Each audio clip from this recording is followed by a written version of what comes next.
UP में 10वीं और 12वीं की बोर्ड परीक्षाओं में इस तरह से बेखौफ नकल कर रहे छात्रों की इस बार खैर नहीं है। यूपी में योगी आदित्यनाथ सरकार ने नकल कर पास होने वालों पर नकेल कसने का काम शुरू कर दिया है। सीएम बनने के बाद सीएम आदित्यनाथ ने शिक्षा अधिकारियों पर बड़ा बयान देते हुए कहा कि जो लोग नकल कर रहे हैं, जो उनका साथ दे रहे हैं, दोनों की खैर नहीं।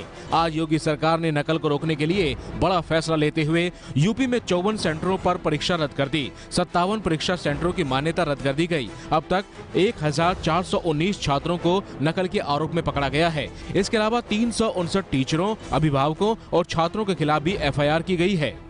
मथुरा, मैनपुरी, हरदोई, अलीगढ़, कौशाम्बी, बलिया और महाराजगंज में परीक्षा अधिकारियों को नोटिस दिया गया है। अभी तक इस कार्रवाई को शुरुआती ही माना जा सकता है। योगी सरकार नकल को रोकने के लिए गंभीर है। इसका सबूत उन्होंने 2 दिन पहले ही दे दिया था, जब उन्होंने नकल रोकने के लिए हेल्पलाइन जारी की थी। परीक्षा में नकल से जुड़ी शिकायत के लिए उन्होंने 0522223676 का हेल्प नंबर जारी किया था। इसके अलावा व्हाट्सएप नंबर भी जारी किया गया था। वो व्हाट्सएप नंबर है 9454457241।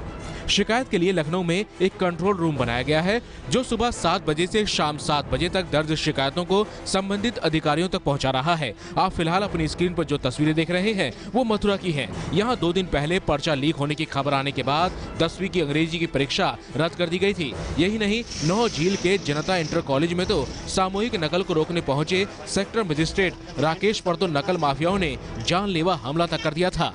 यूपी में नकल की बीमारी आज की नहीं है, दशकों पुरानी है। 1992 में भी जब यूपी में कल्याण सिंह के नेतृत्व में बीजेपी की सरकार थी, तब नकल के खिलाफ कड़ा कानून लाया गया था। छात्रों पर कड़ी कार्रवाई हुई थी। लेकिन बीजेपी सरकार के जाने के बाद जैसे ही मुलायम सिंह सरकार आई, उन्होंने बीजेपी के कानून को पलट दिया। यानी यूपी में नकल का खेल फिर फलने फूलने लगा। बीजेपी के लिए परीक्षाओं में नकल रोकना पुराना मुद्दा रहा है। यही वजह है कि इस बार बीजेपी की सरकार बनते ही यूपी के डिप्टी सीएम दिनेश शर्मा ने नकल रोकने के लिए कड़े कदम उठाने की बात कही थी।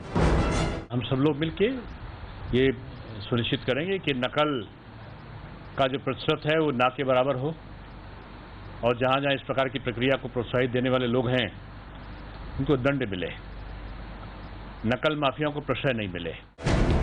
उत्तर प्रदेश में नकल बड़े पैमाने पर क्यों होती है, इसे समझने के लिए आपको इसके पीछे फैला बड़ा गोरख धंधा समझना होगा। एक अनुमान के मुताबिक यूपी में नकल का कारोबार करीब 5000 करोड़ तक पहुंच चुका है। नकल से पास कराने का बाकायदा ठेका लिया जाता है, जिसका रेट 10,000 रुपए प्रति छात्र से शुरू होता है। नकल कराने वाले टॉप कराने से लेकर सेकंड डिवीजन पास कराने तक का रेट फिक्स करते हैं। वहीं दाखिले से लेकर पास कराने तक का रेट 20 से 25,000 रुपए तक जाता है। इसके साथ ही मनचाहे केंद्र पर परीक्षा के लिए 50,000 रुपए तक वसूले जाते हैं। सेंटर दिलवाने का रेट कम से कम 100 बच्चों पर 1 लाख रुपए तक होता है। ये है एबीपी न्यूज, आपको रखे आगे।